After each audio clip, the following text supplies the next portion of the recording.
پہلی جنگ عظیم کے بعد 1923 میں 100 سال پہلے دنیا کی بااثر قوتوں نے ترکی کو سخت معاہدے میں جکڑ لیا تھا۔ شاندار عثمانیہ سلطنت ختم، سلطان کو ان کے خاندان سمیت ترکی سے جلاوطن کر دیا گیا، خلافت کی تمام املاک ضبط کر لی گئی، ترکی میں اسلام پر پابندی عائد کر دی گئی، خلافت عثمانیہ کو جرم بنا دیا گیا۔ لیکن اگلا سال ترکی کے لیے نئی امیدیں لے کر آئے گا۔ اگلے سال ترکی ظالمانہ معاہدے کی زنجیروں سے آزاد ہو کر دنیا بھر میں بڑی قوت بن کر اترے گا۔ دوستو، آپ نے یہ اکثر سنا ہوگا کہ ترکی 2023 میں آزاد ہوگا، وہاں اسلام کا بول بالا ہوگا اور معاشی ترقی ہوگی۔ یہاں حیران کن بات تو یہ ہے کہ ترکی تو ویسے بھی آزاد اور بامسلمان ملک ہے اور معاشی طور پر مضبوط ہے، تو پھر یہ سوال کیسا؟ تو اس کی تفصیل ہم آپ کو بتاتی ہیں۔ دنیا کے بااثر ممالک میں ترکی کو سب سے الگ اور نمایاں مقام حاصل ہے۔ آپ کو جان کر حیرانی ہوگی کہ خلافت عثمانیہ کے دور میں ترکوں نے دنیا کے بڑے حصے پر حکمرانی کی اور زور بازو سے لازوال فتوحات حاصل کی۔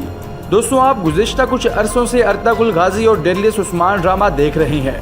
ان دونوں ڈراموں میں پہلے ارطغرل اور پھر ان کے بیٹے عثمان کی فتوحات دیکھ کر مسلمانوں کا خون ایک بار پھر جوش میں آتا ہے، لیکن شاید بہت کم لوگ یہ جانتے ہوں گے کہ یہ دونوں ڈرامے حقیقی کہانیوں پر مبنی ہیں۔ اس وقت پوری دنیا جدید ٹیکنالوجی اور نئی جائیداد پر فلمیں بنا رہی ہے، تو ایسے میں ترکی کو کئی سو سالوں بعد ارطغرل غازی اور ڈیریوس عثمان ڈرامہ بنانے کی ضرورت کیوں پیش آئی؟ کیا ترکی دنیا کو کوئی پیغام دینا چاہتا ہے؟ آئیے اس سوال کا جواب ہم آپ کو دیتے ہیں۔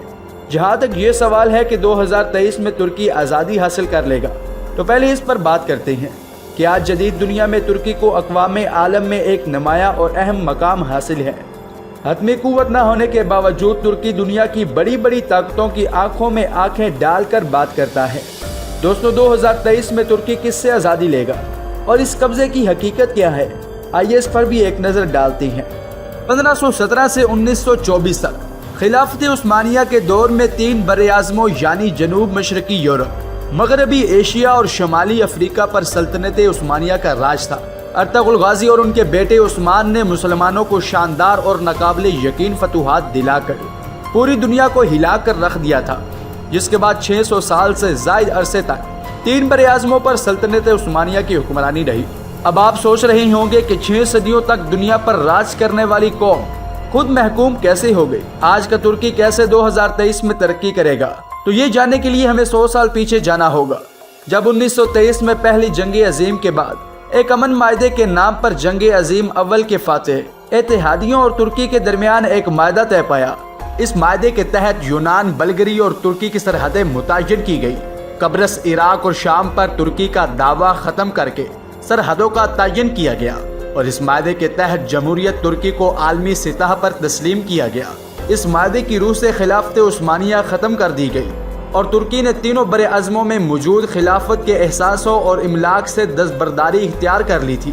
معاہدے لوازن ختم ہونے کی کوئی طے شدہ تاریخ سامنے نہیں آئی، لیکن بین الاقوامی اصولوں کے مطابق کوئی بھی معاہدہ 99 سال سے زیادہ نہیں ہوتا، اور لوازن میں ہونے والا معاہدہ بھی اگر دیکھا جائے تو 100 سال پر محض تھا، جو دراصل ترک اقوام اور مسلمانوں کے خلاف مغرب کا ایک ایسا پھندا تھا جس نے ترکی کے ہاتھ پاؤں باندھ کر چاروں شانے چت کر دیا تھا۔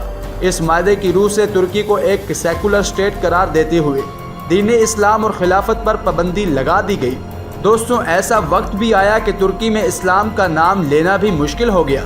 اس شرمناک معاہدے میں ترکی کو معاشی طور پر کمزور کرنے کے لیے اپنی زمین سے تیل نہ نکالنے کا پابند کیا گیا۔ مغرب کی سازشیں یہی ختم نہیں ہوتی، بلکہ آبنۂ باز فورس کو مفت عالمی گزرگاہ قرار دیا گیا، جس کے ٹیکس سے ترکی کو بہت فائدہ ہو سکتا تھا۔ دوستو، آبنۂ باز فورس دنیا بھر میں تجارت کو کنٹرول کرتا ہے۔ اس راستے سے روزانہ سینکڑوں بحری جہاز گزرتے ہیں، لیکن لوازن کے معاہدے میں اسے بین الاقوامی گزرگاہ قرار دے دیا گیا تھا اور ترکی کو بحری جہازوں پر ٹیکس لگانے سے روک دیا گیا تھا۔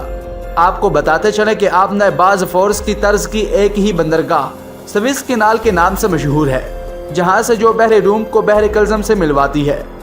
اس پر قبضے کے لیے امریکہ، برطانیہ اور اسرائیل مصر سے جنگ کر چکے ہیں، اور آج یہ کینال یومیہ $15 ملین ٹیکس جمع کرتی ہے۔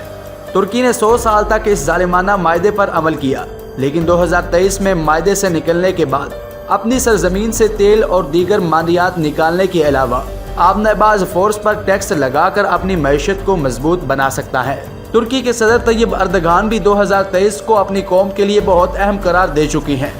اب دیکھنا یہ ہے کہ کیا 600 سال تک دنیا بھر پر حکمرانی کرنے والی ترکی آنے والے سال میں اپنا کھویا ہوا مقام حاصل کرنے میں کیسے کامیاب ہو جائے گا۔ دوستوں، کیسی لگی آپ کو آج کی ہماری یہ ویڈیو، ہمیں کامنٹ باکس میں ضرور بتائیں۔